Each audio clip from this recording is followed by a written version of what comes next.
David Nelson is Chief Strategist at Belpointe Asset Management, and he joins us on a regular basis to talk about the mood of the markets. Seems pretty positive right now, David. What do you think?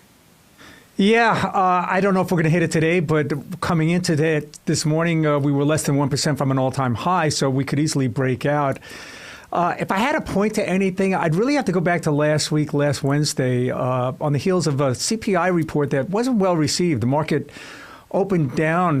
We were down about 1.7%. And I looked back at my screen and suddenly one by one stocks started to go green. And that was a 3% move intraday from bottom to top. What was notable was that a lot of key stocks, the volume was 100 to 150% above, 20-day averages. That was notable. And that told me a lot of institutional capital was coming in. And so, I mean, how much should we pay attention to stuff like that? I had a guest earlier in the program who said he's watching every time we've got a pullback that these dip buyers come in versus all this energy we spend trying to figure out what every next economic data point means for central bank policy. Yeah, it can be very frustrating for retail and professional investors. We kind of get whipsawed in here. A couple of weeks ago, it was looking pretty dark. It looks a little brighter. I don't think that anything has really changed. I think the one true constant will be the volatility. And I think over the next few months, we're going to see a lot of 2% days, both up and down. We have a lot of things on our plate.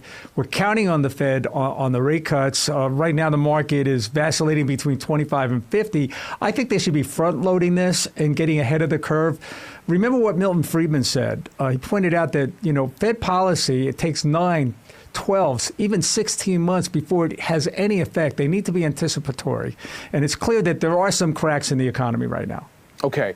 Let's talk a little bit about the way you are approaching this market as a professional investor. What's been your general approach here in late 2024?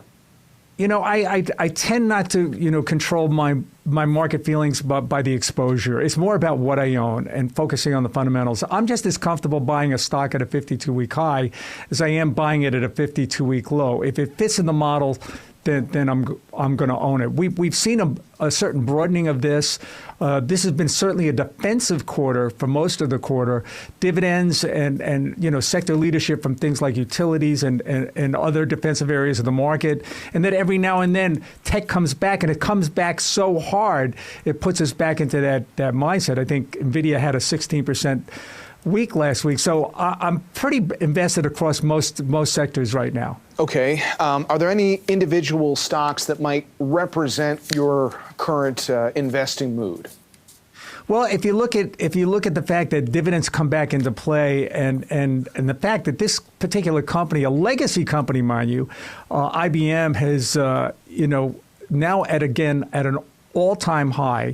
We tend to forget these legacy companies thinking they can never come back. We made that mistake with Microsoft a couple of decades ago, and even more recently with Oracle. Look at how far that's gone. IBM could be one of those names, and it's odd for me to even talk about it because I've often said this was the poster child of financial engineering, but that management team is gone, and they're doing it right now. They've gotten rid of some of their legacy businesses. They're focused on software, generative AI, and then they made the right partnerships with SAP, Oracle, NVIDIA, and others. So I like this name. You throw in that 3% dividend, I think it deserves a spot.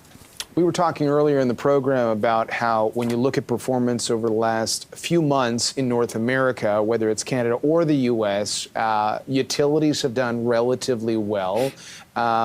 How are you thinking about utilities? Do you think of them just as sort of the defensive plays that benefit from lower interest rates? Are there other components of the utility story that you're thinking about? I think it's a great story right now. It's unusual because here you're playing offense and defense at the same time. It's clearly a defensive play from the dividend and the steady cash flow streams. But of course, we're going to need power. And what I love about this sector, it's about 2% of the S&P 500 right now.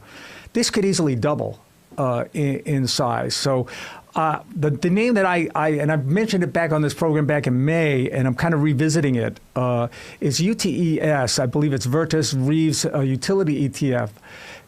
To the best of my knowledge, John, this is the only actively managed utility ETF out there. It significantly outperformed the indices, about 800 basis points this year, with heavy focuses on very strong names like Vistra, Constellation Energy, and others. So I think it's an important spot to be right now. And if you can overweight this is a backdoor to AI. Do you have to at all, I can't remember in what context you're saying right now, so I'm trying to remember where I heard it, but because this is a heavily regulated industry, that, the ability to capitalize on all this excitement surrounding AI, that this is still an industry that has to report to the regulators every minute of every day?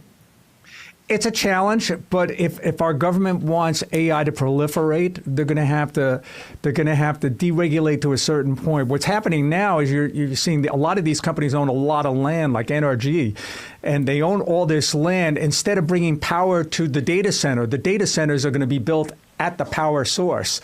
I think it's an important area to be, and I would be overweight this sector.